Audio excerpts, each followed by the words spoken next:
The first thing she did was park in my driveway, right in the middle of the night, big black SUV, windows dark, headlights off, and when I stepped outside to ask her to move, she smiled like she owned the street. "This is for the community," she said, clipboard tucked under her elbow. And that was the moment my quiet little life in Ashford Lane got complicated enough to write about. If you like messy neighbors and slow-motion escalations, here's how it went. My name is Ethan Dale. I'd lived on that cul-de-sac for almost a year, fixed the fence, planted a crabapple tree, learned which mailbox belonged to the woman who baked too many pies. I liked the driveway. It felt like the first little piece of peace I'd had since moving away from the city. I didn't know then that a concrete slab could look like a challenge to someone else. She introduced herself as Carolyn Price, HOA board chair, volunteer mediator, neighborhood guardian, whatever title makes you sound official, and the first time we spoke, she was the same syrupy calm. "We all have to pitch in," she said, like she was handing out cookies. But beneath the smile there was a ledger mentality, a way of making rules feel like moral truths. The first flyer went up a week later. Community parking rules for the good of all. It was printed on stiff paper, stapled to the neighborhood bulletin, and suddenly neighbors who'd been civil for years started whispering over hedges.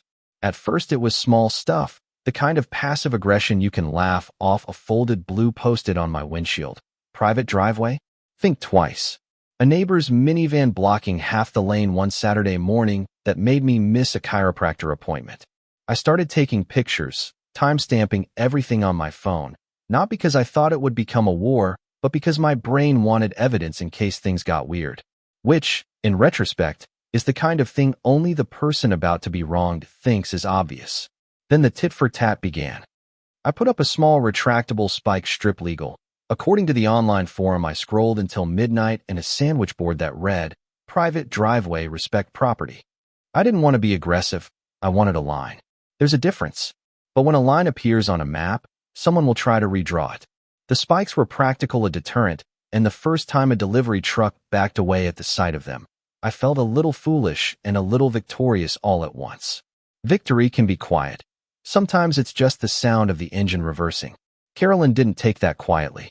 At the next HOA meeting, she called the spikes a hazard. She used words like community safety and liability, and a handful of faces in that room nodded because it's easier to nod than to dig in.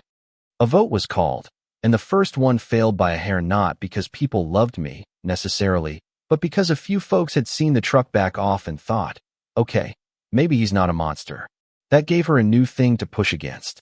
When the formal avenues narrow, informal ones open, whispers, late-night phone calls, a flyer under my door that said, simply, "Some boundaries benefit everyone." It felt less like a conversation and more like pressure applied in small, strategic bursts. Then it escalated. A string of screws and a tossed rock on my lawn. A smashed mailbox one night that looked like juvenile vandalism, except it happened the same night my security camera blinked and saved a blurred figure on file. The footage was grainy, but it captured a silhouette in a hood, a quick motion, the impatient clink of metal. That should have been the end of it. Evidence, police, consequences. But neighborhoods are complicated. Loyalties tangle with gossip. And the person who trespassed that night turned out to be someone you'd expect to be on Carolyn's side, her nephew, Trent, a kid who worked on landscape crews and knew the hours people were away. Cameras changed the game. Suddenly, I was not just a grumpy homeowner, I was a person with receipts.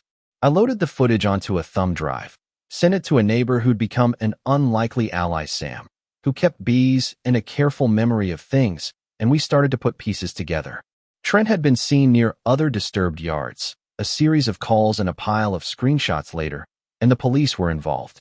When authorities began to ask questions, Carolyn's posture shifted in a way that's impossible to fake. The veneer of calm cracked, and a corner of cold strategy showed through. She was quick to declare herself shocked, to frame every concern as a misunderstanding. But there were emails that suggested a different story, messages about teaching respect, a note that once praised Trent for taking initiative. There's always a motive if you look for it long enough. Carolyn's wasn't just the abstract idea of order. It was power, small and domestic, the power of deciding whose driveway matters more, the power of shaping a neighborhood narrative so that grievances look like community-mindedness and pushback look selfish. She'd taken a civic role, and turned it into influence. People like influence because it lets them lean without getting their hands dirty. When the neighborhood meeting came where I stood up and played those 2-minute clips on a laptop, the room changed. It's different to watch your own security footage projected on a whiteboard, to see the motion you felt captured in pixels, and to hear the hush that follows. I didn't shout. I didn't dramatize. I put the camera on and let the images do the talking, the slow approach of the hooded figure, the quick hands, the jitter of a latch. And then I spoke, in a voice that tried to be steady. This is my driveway. These are my nights. I don't want to make enemies. I want to live here. That line's simple. Humans shifted opinions more than any argument about bylaws. Then the real break came when Trent, who'd been reluctant and messy about it, handed over a folder his phone had recorded, a voice memo of Carolyn coaching him to make a point and let the problem solve itself. It wasn't a smoking gun in the cinematic sense, but it was a small thing that suggested intent, and intent matters to people who like order. Once the pattern was visible, the HOA board had to act. There were votes, there were motions, and in a little room with fluorescent lights, Carolyn was removed from her role on procedural grounds. It was bureaucratic and imperfect enough to sting, not enough to feel like a knockout. We had a courtroom scene in a way. Neighbors testifying, a city official citing local codes, Trent answering direct questions while his face looked like someone who'd been pushed into a story he didn't want. The judge didn't read a life sentence. The law rarely does for neighborly atrocities. There were fines, a restitution order to fix the mailbox, and a requirement to attend mediation. It wasn't the dramatic public exposure some folks wanted, but it was resolution in a legal sense. The thing about law is that it's slow, and about neighborhood justice that it's messy. Both can leave you unsatisfied and relieved at the same time. And yet, the last scene isn't a tidy frame where everyone hugs and a new flag is raised. The spikes I left them, retracted and covered not as a weapon, but as a line I'd drawn with sweat and careful thought. The neighbor who once nodded in Carolyn's favor now waves across my fence. Sam brings over a jar of honey and says, "Good for you, man." Trent moves away for a summer job in a town that feels big enough to give him distance.